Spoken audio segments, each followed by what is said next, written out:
السلام عليكم ورحمة الله وبركاته. النهاردة هنعمل فيديو جديد. اللي ببلاش يا باشا يبقى تمنه غالي بطريقة تانية. سمعتها قبل كده مكتوب ورا عربية إيجار. طب عمرك سألت نفسك هو ليه فعلا في حاجة ببلاش في الزمن ده؟ ولا كل تطبيق على موبايلك بيدفع له تمن بس مش بالفلوس؟ خلينا نبدأ بالسؤال اللي يمكن يضايق شوية. هو احنا بنستخدم تطبيقاتي ولا تطبيقات هي اللي بتستخدمنا؟ النهارده هنتكلم عن عالم التطبيقات عموما، وبالذات التطبيق قراءة وكتابة القصص بنفسك. بس الحقيقة دايما فيها وش تاني. بس يا سيدي، التطبيقات دي دخلت حياتنا بشكل يخليك مش عارف تعيش من غيرها. تصحى على التطبيق، تشغل التطبيق، تتسلى على التطبيق، وحتى بتنام وانت ماسك التطبيق.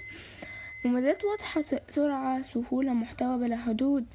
اي حاجة نفسك فيها تلاقيها بكبسة بالرز. تعليم، ترفيهي، شغل، حتى علاقات بقت بتنضر من خلال الشاشة الصغيرة.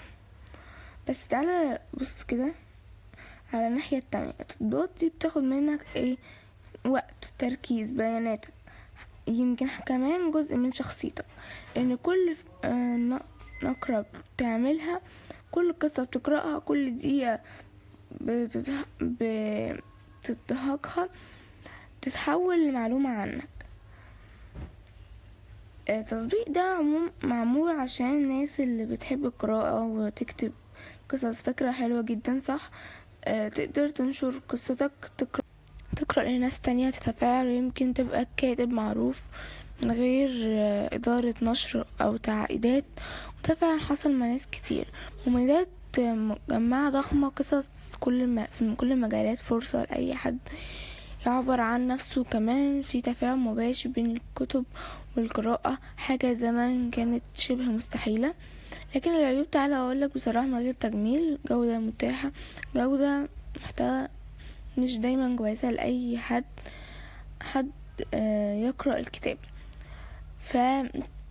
بيتقابل شغل عظيم وشغل ضعيف جدا في نفس الوقت. اعلانات كتير مزعجة احيانا، ولو مش عايز لازم تدفع. وفي نظام اشتراكات مدفوع لقصص معينة، وده خلى ناس كتير تشتكي ان التجربة بقت مش مجانية زي الاول.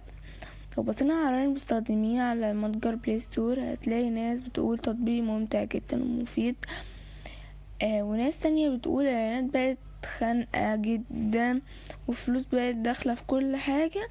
يعني آراء منقسمة، وده طبعا لأي تطبيق كبير. طيب نستخدم ازاي وصح؟ نستخدم التطبيق ازاي؟